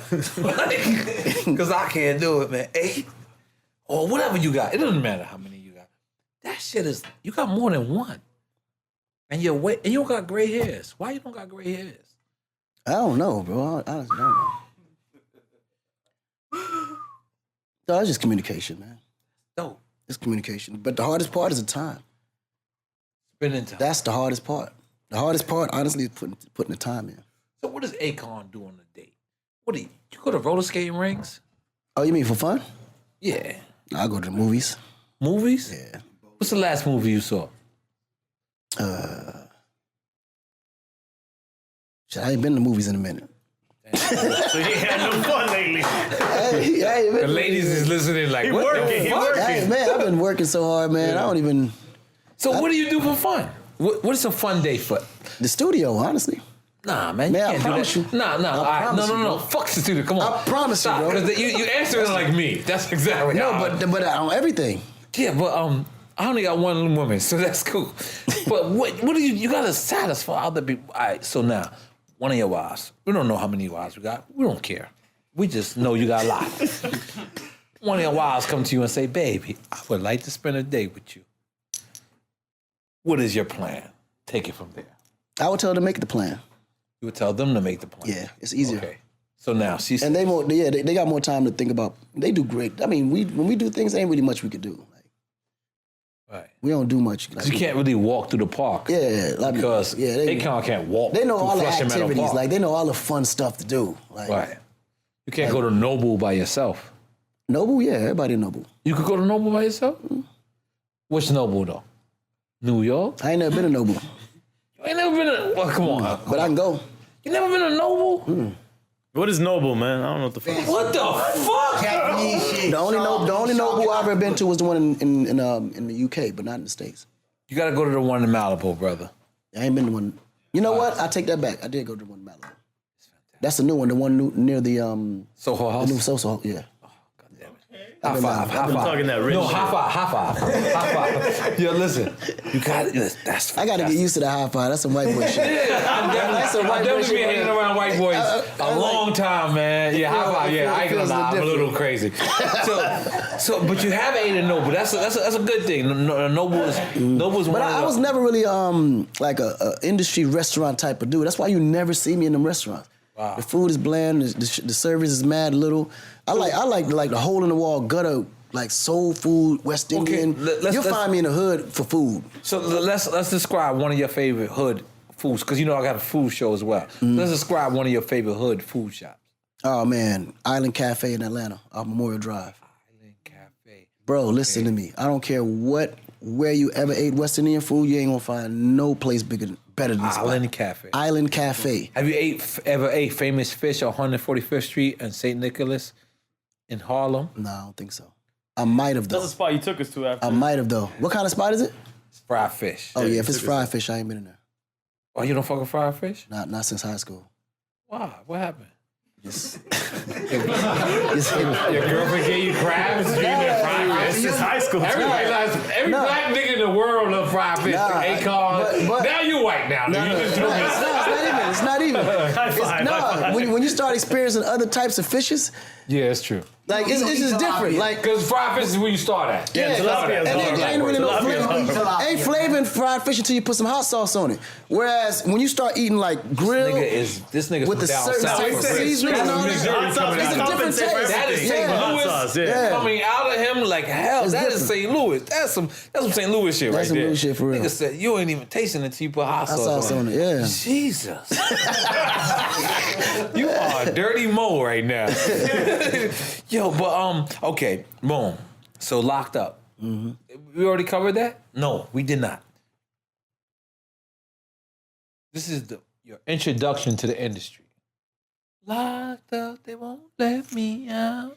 I know I can't sing. I apologize. But you understand my passion. Mm-hmm. Locked Up comes out. Now, you say you was born in St. Louis, so you're actually not the immigrants that that's going through this immigration shit right now. But you could have easily been born in Senegal. But you went back to Senegal, right? You were just born and then went just back. born and went So back. coming back, you are like Oh, I the was an immigrants immigrant. going That's through. for Yeah, sure. yeah, yeah. So Locked Up, if you would have been born in Senegal 2 days before, came to St. Louis, and then went and got locked up, you wouldn't even be here. Possibly not. So how do you, how do you feel like about the immigration shit? Oh, it's horrible. Like that's horrible, bro. Honestly, I don't even know what to say about it. You know, it's just inhuman to me. Right. 'Cause I was never a kind of person that liked anything like gates, barriers, or borders anyway. You know what I'm saying? I always Right. feel like the earth was built for us to roam through it. Like there should be like a borderline where you can go on earth. I'm talking about. You reside in the States You know right what I'm now? saying? Yeah, I'm based in the Do you ever feel like with everything going on right now to like live somewhere else, another country? I mean, I got places in other countries, but I prefer to be in the States. Yeah. Now, if I had to make a choice between living in Africa and living in the States, I would choose Africa. Get the fuck out of here. What part of Africa? In Senegal. Senegal? Yep. Shit real like that? Yeah, it's amazing. They got like a Miami type of place? Yep. I'm in. Where at? What's the shit name? Dakar. Dakar? I'm in. Let's go. Nah, Take my you- money and get the fuck up out of here. Yeah, you go Dakar, Cape Verde, all is right next door to each other. Cape I mean, Verde. beautiful. It's like Hawaii. Okay, Verde? Yeah. Oh, that's where Cape Verdeans come It's from? right next door to yeah. Senegal. Yeah. Oh, wow. That's where that's where all Boston is from. Yeah, majority of Boston. Half gets of a lot Boston and yellows. Rhode Island Yeah. is from there. And Eritrea is over there too. And what? Eritrea. Eritrea. Oh, God damn it. It sounds very exotic. So now Locked Up. So this song comes out. Now, it's inspired from you being locked up where, at what time? What you mean, like when? Yeah. I got locked up in around, I think, 98. got locked up in 98. I had NRE album. I was shining at that time. Yeah, I'm so sorry. That's right. I'm so sorry. Was you listening to my album in jail? Because Hell that yeah. shit was lit. After I got out. And before. Nigga, what you talking Okay. about? So Locked Up. You come home. SRC, correct? Yep. This is Steve Rifkin, which is my boy. Steve Rifkin. Formerly Loud Music. Former Loud Music. Yeah, formerly Loud Music. So how does this connection come out for Locked Up to even come out? Well, when I got out, I was at the crib, just in the studio. Jersey City? No, I was in Atlanta, living in Atlanta at that time. And then, No gas station at the time. no gas station. Pre-gas station. Yeah, it is. So, Divine was shopping 5 songs that I had just recorded. Who? Divine. Okay. Yeah. So ultimately what happened was we had got offers from like 4 or 5 labels. And Steve Rifkin was brought to our attention through a friend of ours named Bernard Alexander. I know Bedard doesn't that. But at the time, Steve Rifkin never had anything R&B. Is that correct? No, he did. He had some. I wasn't what? quite sure what his. I didn't even know who Steve Rifkin was at that time. But he was coming off the Mobb Deep, Wu-Tang, the okay. Mobb Deep, Fat Joe, and all those guys. Big Pun. Big Pun, rather. I'm Yeah. sorry. So at the times, like we was literally in the middle of the hood. Like we lived in Atlanta, where I was staying at the time. We was like in the center of the hood, but we had like a huge mansion right in the middle of the hood, right? And I was upstairs, and Devon was like, "Yo, man, you know, we got an exec that's gonna come by and meet you. He want to meet you." So I wasn't sure from what label or who. And then I looked outside and I see, these two white guys coming to the door with T-shirts and jeans, and one had a suit on. And who? Steve Rifkin and who? It was, I don't know who the other two guys he was Was it with Richard at the Isaacson? time. No, you know what? Rich Isaacson, I think, was one of them at the time. Okay. I think he was one of them. The other one was some Russian security dude. But I thought he was the Fed, so I ran through the back door. Wait, that meeting ended quick. wait, nigga pulled up and you ran? Nigga, I ran out the back Nigga door. coming to sign you. Damn. What kind of life is you living, God? Jesus. Okay. Continue. Right, so now they're in the living room waiting. Devon like, what the hell's Kai? Come find out. I done dipped out the back door, so he go find me. I'm at the park like, nigga, what the fuck? He said, nigga, get over here, man. That's exactly what I was telling you about. I was like, oh shit. So I come back through the front door, and I see Steve Rifkin. Mad. You don't know who Steve Rifkin is? I have no idea. Down to earth though. Mad cool. He comes. He said, "Listen, I know you got other offers on the table." He said, I don't have any money. I'm gonna tell you right now, I don't have enough. I don't have the kind of money they're gonna offer you." He said, "But what I can tell you is that if you sign with me, I'm gonna hold you down, and I'm gonna do everything in my power to make sure I make you a star, no matter what. Whatever sacrifice I need to make, I'm gonna make them." And what drew me to Steve was the fact, first of all, he came to my house in the hood where nobody would show up in that area. That was 4th Ward. So for him to come that far and take the first flight out after hearing the records and come to me, that was worth more than any kind of money anybody. But how did you guys even get him the records? I'm sorry. It was sent to him. Okay. It was the records was sent to him. But y'all met him somewhere or something, or? We had never met until. Were y'all sending records out to labels? Nah, Bernard came and took my records. Okay. The Bernard came and took my records, and he went around, shopping them. And I think he connected with a guy named, at the time, it was Kenny Burns. Wow. Yeah, we had Kenny on the show. And then Kenny Burns was the one that took the record to Steve Rifkin. You know what I'm saying? And matter of fact, I'll take that back. No, it was Isaacson. Yep. And then when they was on 3-way, Kenny was on the other side, like, nigga, I told you, nigga, I'm telling you, nigga, I told you, nigga. He was one. But yeah, Kenny definitely was the one that passed it over to Steve before Steve came out there. But it was more about, I knew at that moment that I can build something with this guy.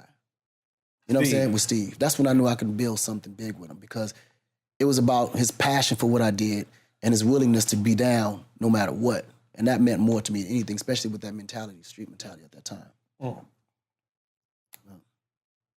So when you think about the word lonely, what's the first thing that comes to your mind? DeKalb County. Sounds like a jail. Yep. Is that a jail? That's where I wrote the song. Yeah. I did not know that. Smoke some more. I had no idea. I had locked up and lonely next to each other. Had no idea. So lonely, you was locked up in jail? Yeah, that's where I wrote it.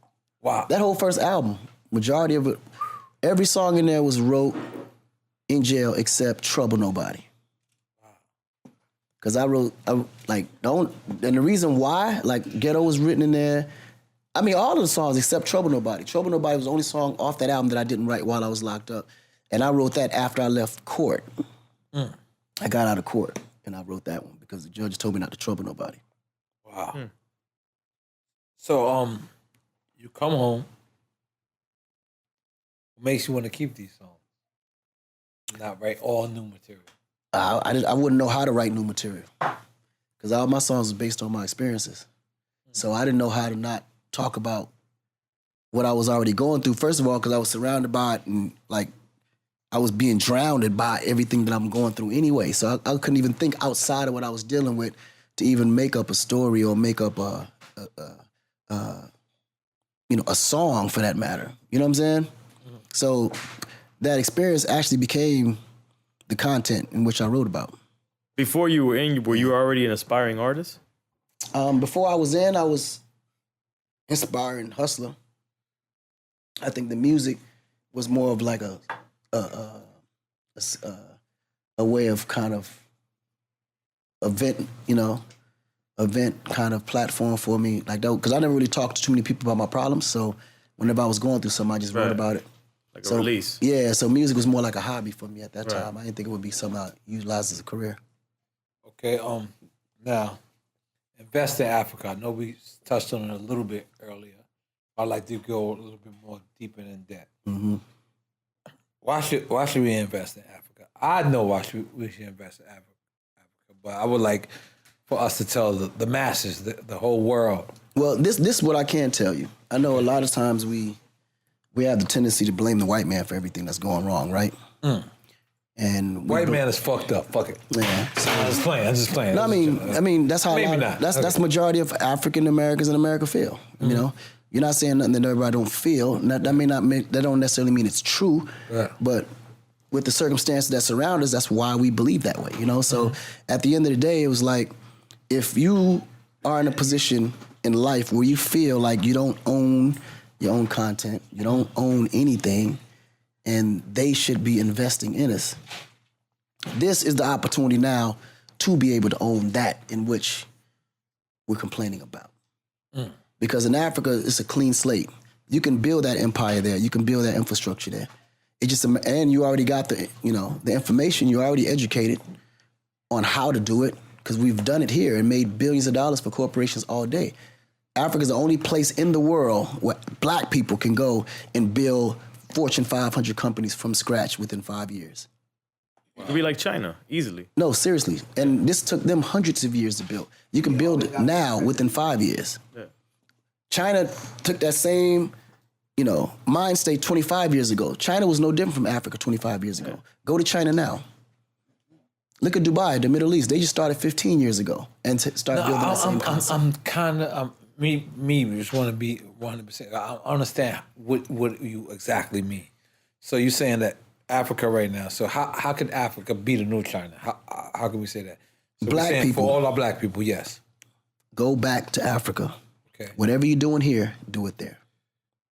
Whether it's real estate, entertainment, education, label, sneaker company, whatever, clothing line, whatever. Start it there. Do it there. Don't even start it. Do it there. It's going to grow out of there anyway. But Africa's big enough you won't ever have to need no other country anyway. Think about it. Everything you do is in America. You get hot in Africa. No, you don't. Well, it depends on you said Africa's country, the second but it biggest depends on the continent country in the world. Africa. It's over 1 billion people. Who's the biggest continent? Europe? Who's the biggest continent?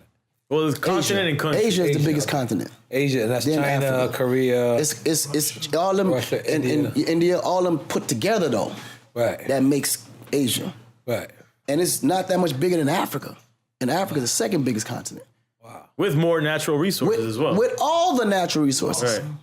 Right. That's the difference. So we literally got a pot of gold and nobody even going for it. Exploited by outsiders. How do we start this? How do we start to say, you know what? Let's invest back in the motherland. I think the key is, first of all, you got to release the fear because a lot of, African Americans are afraid to go to Africa. No, because I'm not going to lie. Naturally. I was offered so many shows to Africa, I'll be honest. And then they told me I could get shots. And I was like, I'm good. Mm-hmm. And I'd never actually been to Africa because I didn't want to get the shots. I didn't know they injecting shit in me. Like, I was scared. Mm-hmm. This is back in the day. That's why I said you got to release the fear. Got to release the fear. You have to because first of all, only white people need shots to go to Africa. Black people don't need no shots to go to Africa. But why is that even a rumor that you need shots to go to Africa? I mean, it's fear. The same way they told you AIDS started in Africa. Wow. You could die from malaria. They're telling you all this stuff. None of that stuff is real. Wow. They tell you, well, you go to Africa, you gotta take, shots, and you gotta take like 5 or 6 different, types of shots to save you from this, save you from that, save you from this. Why does that rumor even exist, though? I mean, because they know the value of black people going back home. Can you just imagine if African Americans in America decided, you know what, man, fuck America, we going back home, and then all the value that we bring here, we took over there, America wouldn't exist no more. Club Live and Zumanda. None of that would work. Think about it. Just imagine, man. All the major ball players left, started their own team back home. All the major recording artists left, started their own labels back home. Just imagine, just those two sectors. We're not talking about all the inventors that never got the credit for all the shit that they inventing, like cell phones and all that black people invented. Black excellence. You would never even know. All these software companies that's taking, you have no idea. Like, we don't even know how much value we even have. We have no idea. Just imagine if we just woke up one day. I gotta wake up with you, Akon. Pause.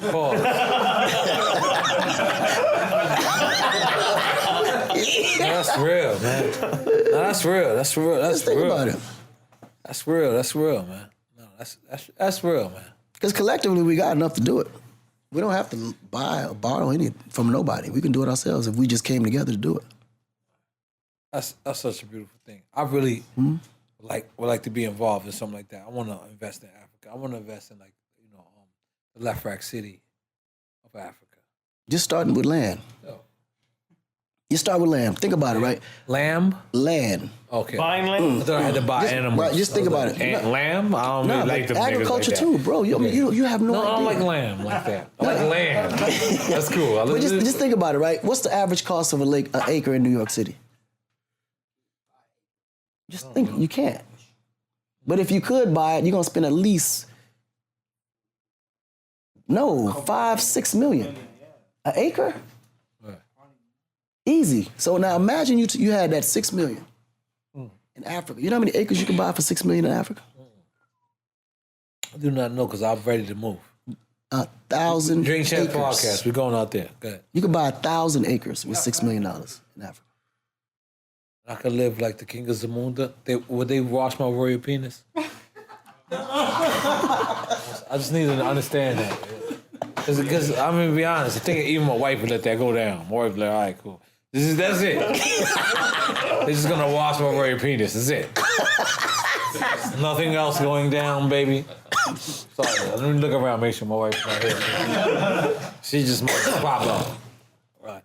But that's how we can live in Africa. Man, you can live it up, man. Have you been to Zamunda where Eddie Murphy was from? And You mean today's Wakanda? Today's Wakanda, basically. that was the original Wakanda. That was the original Wakanda. It was Zamunda, Coming right? to America was the original Wakanda. Zamunda, right? Yep, Zamunda. The nigga got his own money. Yeah. You got your own money.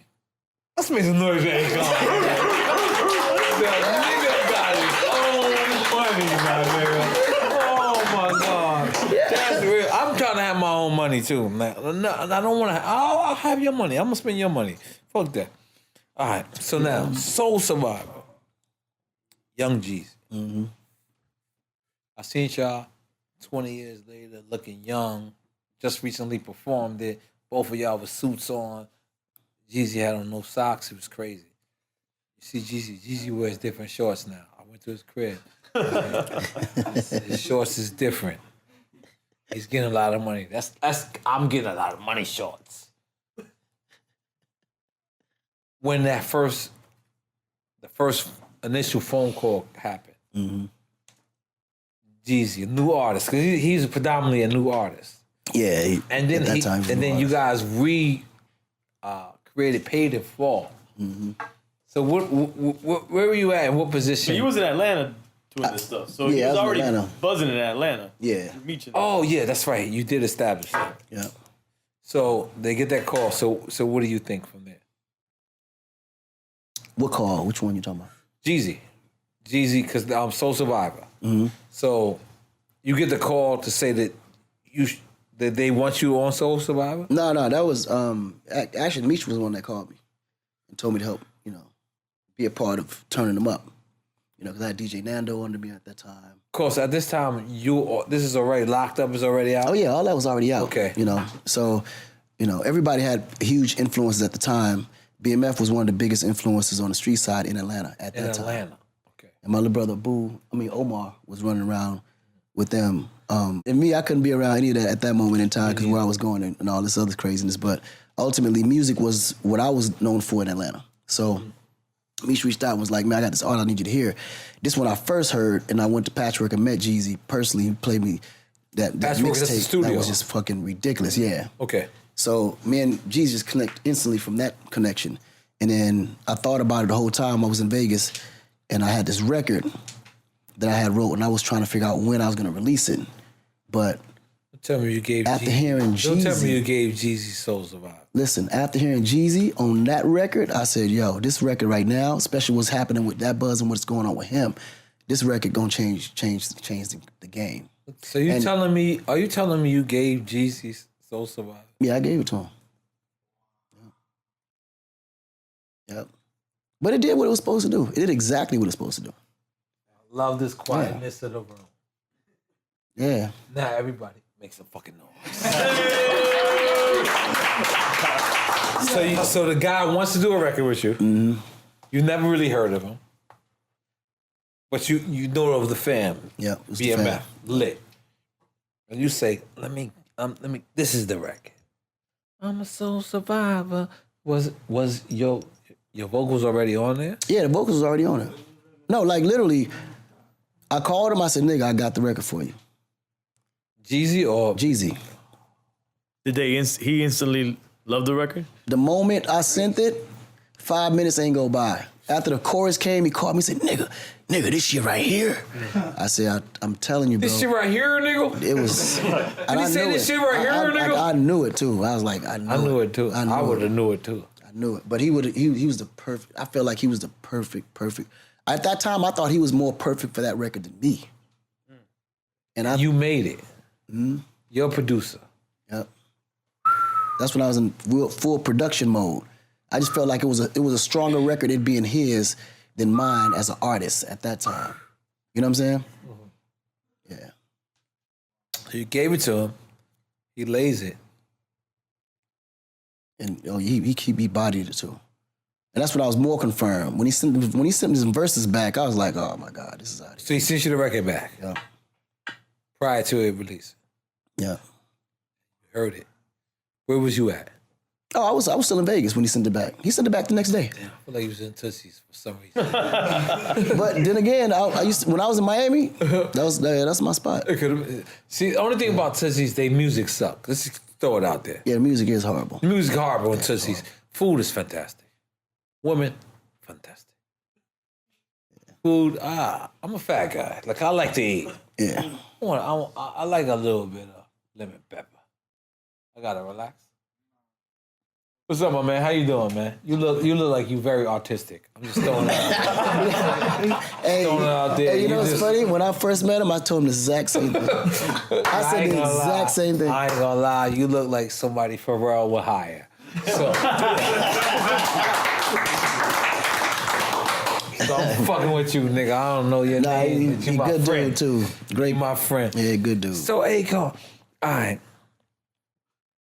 You've basically done, like if the industry was a girl, you fucked her in the ear, fucked her in the nose,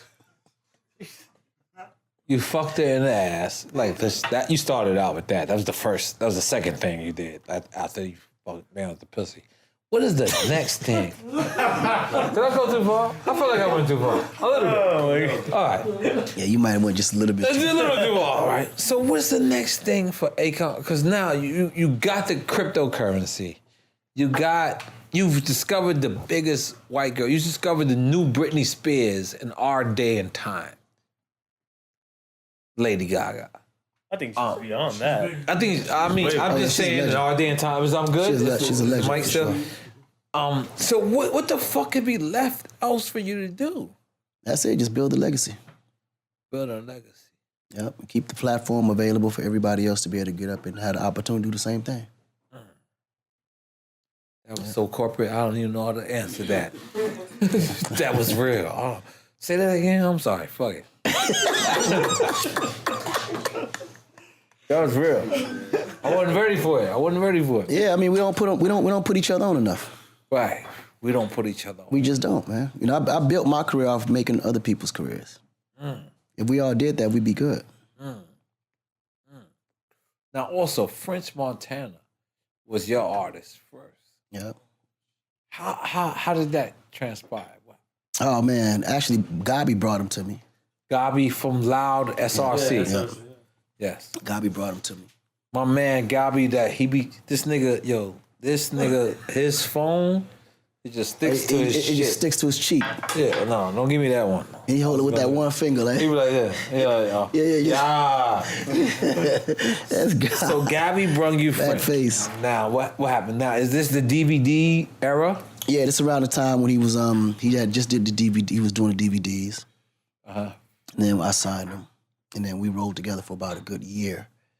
You know, flew him to Atlanta. You know, he started. He met Gucci Man and his other niggas? he got inspired on that side because French was a chameleon. Like, he can adapt any style. And the good thing about him that he was one of the artists that didn't want to be put in one specific box and would try different things. You know what I'm saying? Right. That's why I liked him a lot. You know, so he definitely engulfed in that. And then we was working some records in New York, and then he called me. He was like, "Yo, man, I got a call from Diddy. You know, Diddy really want to be a part of the project." I said, "Well, shit, let's talk to him and see what's going on." And, you know, we met with Diddy. And Diddy, you know, at the time, Diddy and French would spend a lot of time together.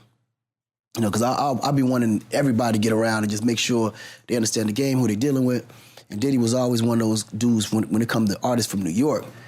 I always felt like he a good partner to have, especially running around in New York. So he called, he's like, "Yo, man, you know, Puff want to sign me. What do you think?" I said, "Well, shit, nigga, you should do it." He said, "What you mean, you gonna feel some kind of way?" I said, "Nigga, you are a New York-based artist. Y'all niggas New York shit. I'm international. I can't do shit from you until you break in New York anyway. Ain't nothing I can do for you." You know? And that nigga believe in you. I'm not gonna tell you no lie. That nigga believe in you. So I reached out to Diddy, and Diddy was like, because I had just did the joint venture with Diddy and Red Cafe, right, shortly before. You know, and he was like, "Yo, nigga, I'm telling you, we got another one. What's up with this nigga French?" I said, "Diddy, man, listen. Please, if that nigga want to be with you and you feel like this is something that you could take to the next level, let's work these things out. Let's just let them go. Make it happen." Because I always felt like, you know, collaboration is going to be the key to your advancement anyway. But you got to just make sure you got the right partner. Right. You know what I'm saying? And the things that Diddy could do for French at that time, I didn't have the time to do it for him. You know, French is like my little brother, and I wanted to make sure he got the best of the best for what it is he was trying to do. And at that time, I thought Diddy was that guy. You know what I'm saying? So we made sure that deal happened over for him at Bad Boy. So now the deal did happen. Are you in that deal? Like, nah, secretly? You know me, like I told you, I build them to fly. You so rich, you ain't. I don't stick. Yeah, I mean, for gas what? station in your crib. You niggas say, "Bad nigga, bad nigga." I don't respect that. Yeah, I don't like. I did that a couple of times. I don't know if I'm as smooth as you with it. I don't do that. I don't lock them down to where they can't move. I can't do that. This nigga's an honorable nigga. Nigga, you don't let the nigga go. Why not? Yeah, like, why not? Look where he at today, though. Look at him. And it's nothing. It ain't nothing for me to pick up the phone and say, "Yo, French, I need this, I need that," and I don't get it. I mean, it's only empowering me. But is there ever any move that you actually made that you regretted? You know, you mean as far as artists? Anything. Just like you did it as artists. Oh, the one thing that I do regret, though, and I think I would have probably handled it different with the mindset, obviously with the mindset I had now, but if I can still have that mindset I had then and make a better decision, was that Poughkeepsie situation. That's the one thing that I did. When you grinded on the girl? Yeah. No, not that. The dude, tossing that kid off the stage. Well, that nigga wasn't no kid. He was a grown-ass man. But.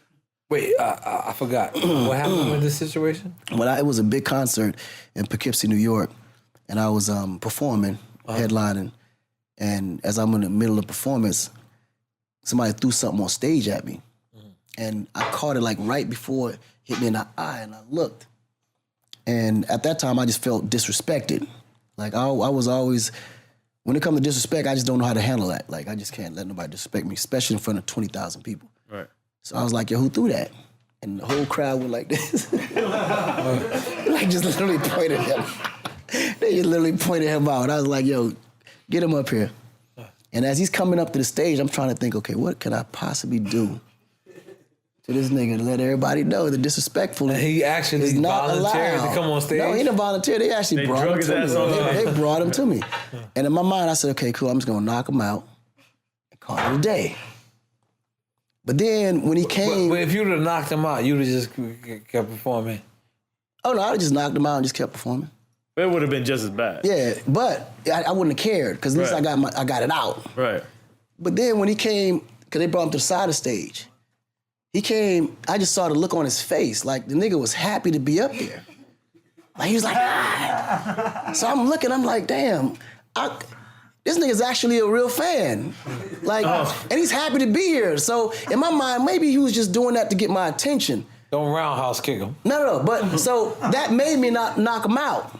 But I said he still gotta, something Learn gotta, the lesson, because right. even if it ain't for him, it's for everybody out there that think they could do the same thing. Right. So I was like, Kick him so in his you- balls. Yeah. So that's no. Where's your assistant? So I had to find a punishment that wouldn't A suitable kill him punishment. or hurt him, but at the same time would give the word out that I ain't the one to be fucking with Right. like that. So I said, I got it. I said, so you want throw shit on niggas on stage.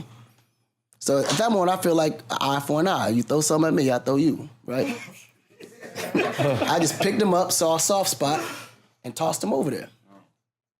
And that's how it was what happened. And them niggas said, kind of stage dive. Akon did it. They was like Cardi B's little baby picture. Akon did it. Yeah, but That's exactly what happened, right? You were like Cardi B a little bit. Akon did it. That's exactly what happened. And then, man. and what was this at? This was in Europe. this is in New York. Poughkeepsie, he said. It was in New York. Poughkeepsie. What would you have done different though? You said that you would have done that differently. What would you have done?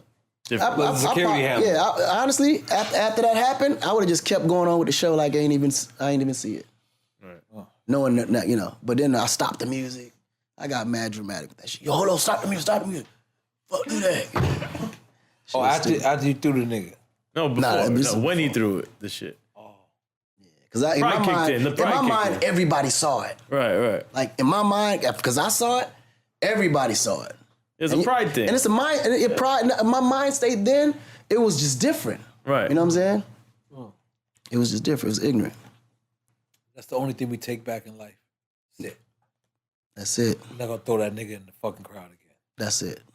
Everything else, I'm glad it happened. Everything else, even the I'm sorry record. Oh yeah. We sorry for being sorry. That's all we being sorry for. That's motherfucking it. Motherfucking Akon, so yo. now- High five. Now I I was got- trying to give you a hook. That's a hook. That's a hook. Okay. Listen, man. Yo, listen, Akon, I can't thank you so much No, I appreciate for you, coming down, sitting down with us, Drink Champs.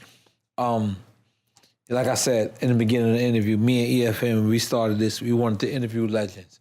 And it's not that we don't got love for the new generation, but we want to, when you got 10 years or more in this game, we want to salute the people. We want to let the people know that you are appreciated. No, thank you, brother. I appreciate that. And you're appreciated for standing there and standing relevant, and you're appreciated for doing what the fuck you got to do. And we need to represent that. In every other genre in music, when you have 10 years or more, these people salute you.